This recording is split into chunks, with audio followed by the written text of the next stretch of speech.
Hai semuanya, gimana kabar kalian? Semoga selalu dalam keadaan baik. Jadi welcome back di Anda Greystone Channel dan ini adalah segmen analisa pagi, segmen di mana kita akan mengulas kembali untuk update news dan juga pergerakan dari market, khususnya market dari Bitcoin. Teman-teman, hari ini kita berada di tanggal 9 Juni 2025. Kondisi dari market saat ini kita memasuki di hari Senin, biasanya ada closing weekly time frame yang bakalan sangat penting dan juga bisa menjadi motor penggerak dari pasar ya. Trader-trader yang off di weekend kemarin akan kembali aktif lagi berdagang. Tentu saja ini akan membuat fluktuasi pada market lumayan kencang dan impactnya adalah peningkatan volume. Peningkatan volume jika diimbangi dengan narasi dan sentimen positif, bisa saja membawa pergerakan Bitcoin mengalami kenaikan di perdagangan hari ini. Seperti itu. Kalau kita lihat dari kondisi market sih ada sedikit rebound pada pergerakan Bitcoin. Ya, Bitcoin naik sekitar 0,71%, kembali berhasil klaim level 106.300 something. Dan kalau kita perhatikan Bitcoin dominance juga masih dalam under pressure, ya ada sedikit penurunan yang terjadi pada Bitcoin dominance dan menjadi momentum kenaikan untuk beberapa altcoin seperti ada Solana XRP, ya dan juga beberapa koin lain yang juga mengalami kenaikan di atas 10%. Ini kayak KTA, kemudian CAT naik di atas dari 15% ya teman-teman. Dan beberapa koin lain seperti Ray, Saros, LPT juga naik di atas 3% hari ini, which is ya beberapa altcoin mendapatkan masuknya dana dan membuat pergerakannya lumayan positif. Kita akan lihat dari beberapa kondisi pasar yang mungkin kita jarang untuk bahas. Teman-teman, ini adalah AI ya. Jadi menggambarkan kondisi dari Amerika Serikat saat ini yang sedang mengalami defisit. Nah, data terbaru menunjukkan bahwa pada tahun 2025, pemerintah Amerika Serikat mengeluarkan 7 triliun, sementara pendapatan yang didapatkan itu hanya 5 triliun. Berarti ada defisit, ada kekurangan dana sekitar 2 triliun yang belum balik modal. Jadi Amerika Serikat saat ini tengah menghadapi masalah dari krisis fiskal, ya, di mana pemasukan dari Amerika Serikat cenderung lebih rendah dibandingkan dengan pengeluaran. Ya, jadi kayak teman-teman dagang itu modalnya lebih besar daripada apa yang teman-teman dapetin. Lebih besar pasak daripada tiang. Nah, ini membuat defisit yang kemungkinan ini akan memicu untuk Donald Trump harus mengambil sesuatu langkah ya terkait dengan kebijakan fiskal mereka. That's why Donald Trump lumayan aktif belakangan ini melakukan lobby-lobby ke beberapa negara untuk membahas terkait dengan tarif pajak yang memang sempat mereka rencanakan naikkan itu di bulan Februari kemarin.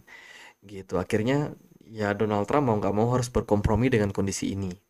Donald Trump juga menekan Jerome Powell, the Fed, untuk segera memangkas suku bunga. Pasti Donald Trump juga pengen menjaga nama baiknya ya. Jadi Amerika Serikat saat ini defisit. Suku bunga jika diturunkan itu akan menjadi sentimen bagus. Hanya saja suku bunga itu bukan ranahnya Trump. Trump tidak punya kayak hak ya untuk mengintervensi dan menurut saya ini akan menjadi sebuah pertarungan yang lumayan menarik ya di mana Trump ini kayak dalam posisi terjepit. Di satu sisi dia pengen mengembalikan kedaulatan negara, tapi di sisi lain ya Amerika Serikat sekarang kalau tidak segera dibenahi, mereka berpeluang masuk ke krisis gitu. Jadi kayak terjepit gitu dengan kondisi yang ada. Nah, berita terbarunya adalah relationship antara Elon Musk dan juga Donald Trump itu sedang kacau ya karena ada beberapa kasus teman-teman. Jadi Trump mengatakan hubungannya dengan Musk sudah berakhir gitu. Jadi ya bisa dibilang ini merupakan sebuah konflik yang mungkin akan menjadi atau membuat situasinya lebih kacau ke depannya, tapi ya kita harapkan semoga market juga tidak akan terimpact dengan kasus tersebut, teman-teman. Jadi ini data tambahan juga datang dari Treasury Yield ya, di mana saat ini jika kita perhatikan return untuk obligasi jangka panjang Amerika Serikat ini lumayan stabil ya di 4,51% dengan 30 bond auction-nya itu sampai dengan 4,97%. Artinya gini, teman-teman, semakin besar yield yang diberikan untuk treasury, US Treasury atau obligasi pemerintah Amerika Serikat, itu akan membuat lebih banyak investor yang tertarik buat invest jangka panjang. Gitu, kalau kita lihat dari return yang sudah diberikan ini lumayan besar ya. Sementara untuk yield 3 month itu cuma 4,34%. Impactnya apa? Impactnya adalah banyak aliran dana yang kemungkinan akan masuk ke obligasi-obligasi jangka pendek sampai jangka panjang gitu. Jadi ya ini terbilang masih cukup oke ya untuk yield yang diberikan. Tapi ada gap nih karena return obligasi secara 12 bulan atau setahun, 2 tahun dan juga 5 tahun ini justru returnnya itu nggak sebesar jangka pendek, teman-teman. Jadi ibaratnya gini, obligasi yang menarik saat ini itu adalah jangka pendek di bawah setahun ya, dan juga jangka panjang 10 tahun sampai dengan 30 tahun. Tapi jangka menengah ya setahun, 2 tahun dan 5 tahun ini returnnya cuma lumayan kecil. Ini berpeluang ada aliran dana yang bakalan masuk ke market-market emerging, termasuk juga di dalamnya mungkin kripto dan juga beberapa komoditi lainnya. Seperti itu. Itu dari data, kemudian dari beberapa sentimen market, ada T-Mobile customer baru saja mendapatkan sekitar 350 juta US dollar pengembalian akibat dari kasus hack yang menimpa customer tersebut. Nah, setelah digugat ya, T-Mobile akhirnya menang di pengadilan dan bakalan dibayarkan ya untuk kerugian yang mereka dapatkan waktu serangan cyber di 2021. Ini menunjukkan apa? Yang pertama, industri kripto, industri Web3, dan juga ya industri 3.0 ya, teman-teman. Itu tidak lekang, tidak lepas dari yang namanya serangan. Tapi kalau perusahaan kena hack, itu dia mau memperbaiki nama baiknya dan mengembalikan dana yang rugi dari investor, ini akan meningkatkan kepercayaan dari para investor itu sendiri terhadap industri ini. Seperti itu. Jadi ya plus minus lah. Kemudian koin Fly atau token Fly baru saja listing ya, mulai diperdagangkan di Binance 6 Juni kemarin. Dan ini ada kayak airdrop yang dibagikan ya lewat Binance Alpha gitu. Token Fly. Mungkin teman-teman ada yang udah dapat distribusinya bisa dicek ya. Kemudian dari berita yang lain adalah Securities and Commodities Authority baru saja launch untuk Finefluencer, License Regulated Digital Finance Content.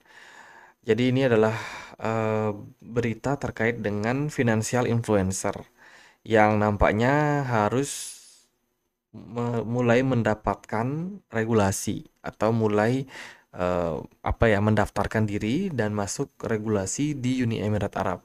Jadi influencer yang mungkin berhubungan dengan finansial itu nggak sembarangan boleh mempromosikan aset yang mereka tawarkan ke customer. Mereka wajib sekarang untuk mendaftarkan ke otoritasnya yaitu SCA ya untuk mendaftarkan diri di sana gitu. Kalau yang memang pengen menargetkan investor dari Uni Emirat Arab. Metaplanet dikabarkan berambisi untuk meningkatkan akumulasi Bitcoin-nya sampai kisaran 770 miliar yen ya, teman-teman. Atau sekitar 5,4 miliar US dollar. Dan ini tentu saja merupakan sebuah berita yang bagus di mana dari Metaplanet sendiri itu merupakan salah satu perusahaan yang sudah listing ya di stock exchange ya dan sekarang sedang mencoba untuk berburu Bitcoin, membeli Bitcoin, mengakumulasi Bitcoin. Jadi ini kayak micro strateginya Jepang.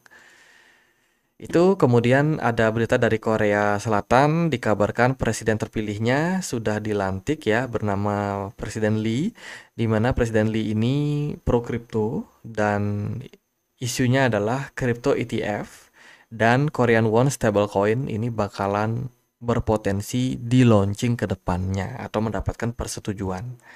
Ini akan meningkatkan juga jumlah penerimaan dari eh, industri kripto ya di Korea Selatan.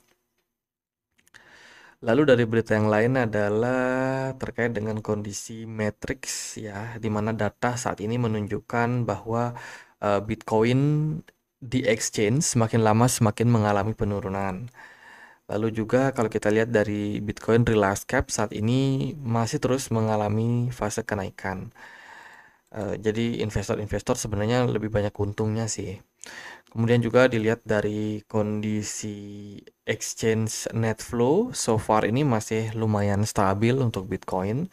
Jadi nggak ada arus keluar yang gimana-gimana juga.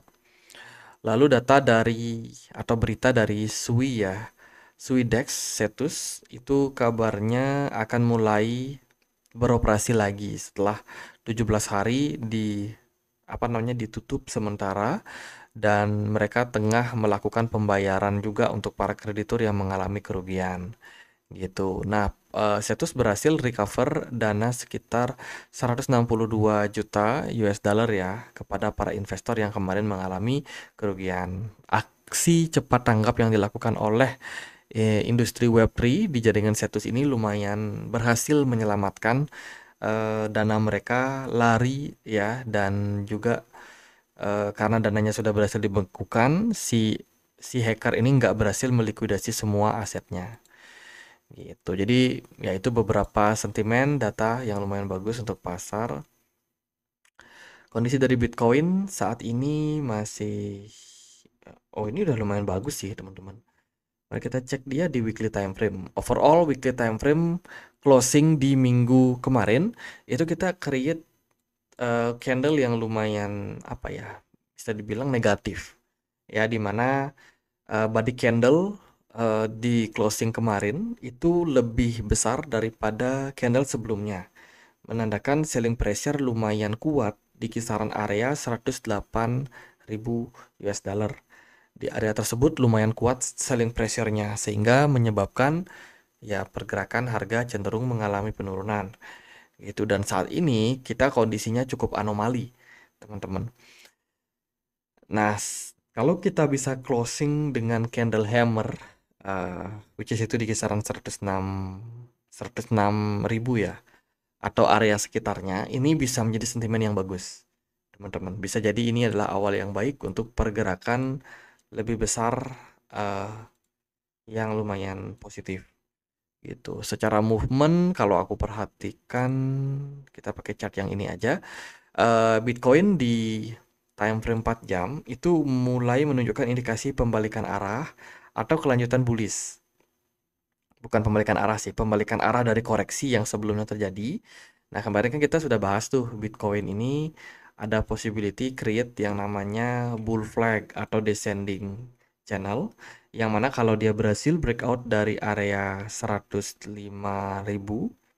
ya, itu berpeluang mengarahkan Bitcoin ke level-level yang lebih tinggi. Nah, saat ini di daily time frame kita masih berusaha untuk closing ya, closing di atas dari 106.000. Seandainya Bitcoin bisa mempertahankan level saat ini sampai nanti closing daily time frame, ini merupakan sebuah peluang yang baik ya untuk next rally. Ya, mungkin kita bisa mencapai all time high yang baru di tahun ini, kuartal ketiga sampai kuartal keempat. Volume smart money kemarin juga mengalami peningkatan, tapi volume retail kecil, teman-teman. Ini udah menjadi sebuah indikasi yang bagus sebenarnya. Boleh dipantau ya market. Bitcoin dominance yang turun bisa menjadi sebuah sentimen bagus juga untuk altcoin. Sementara Total Tree masih terus mendapatkan inflow, mengindikasikan banyak aliran dana yang sudah masuk ke altcoin. Gitu. Jadi secara tren seperti itu menurut saya. Seandainya gimana kalau Bitcoin closingnya itu di bawah dari area 100 4.000 ya. Kalau Bitcoin seandainya closing di bawah 104.000, berarti kita masuk lagi ke dalam posisi descending channel. Jadi kita belum terkonfirmasi. Makanya butuh banget konfirmasi dari closing daily time frame hari ini. Gitu. Kalau dia di bawah ya udah kita kemungkinan masih bisa koreksi kembali. Gitu, teman-teman. Jadi everything can happen. So hati-hati buat teman-teman. Ya, dan menurut saya sih gitu aja. Ini udah ancang-ancang positif. Semoga aja bisa di follow up dengan baik oleh pasar. Oh ya, teman-teman yang lagi nunggu ya kesempatan buat trading, nah manfaatkan momentum trading ini untuk meningkatkan volume trading kalian. Karena teman-teman bisa berpeluang mendapatkan hadiah. Nah, untuk caranya teman-teman bisa ikutin scroll tanding trading di toko kripto. Ya, ini eventnya sampai 23 Juni 2025. Persyaratannya adalah melakukan trading minimal Rp20.000 saja dengan semua pair yang ada. Teman-teman bisa berpeluang mendapatkan ekstra hadiah ya jika teman-teman melakukan trading dengan token scroll atau SCR. Gitu. Jadi tingkatkan terus volume trading kalian sampai nanti eventnya berakhir, itu akan dikalkulasikan dan hadiahnya akan didistribusikan kepada para member yang ikutan. Terus teman-teman tinggal masukin aja di sini user ID kalian jika teman-teman sudah punya toko kripto. Ya, jadi yang belum bisa daftar dulu, linknya ada di kolom deskripsi. Gitu aja, semoga video kali ini bisa bermanfaat. Akhir kata saya Andre, makasih.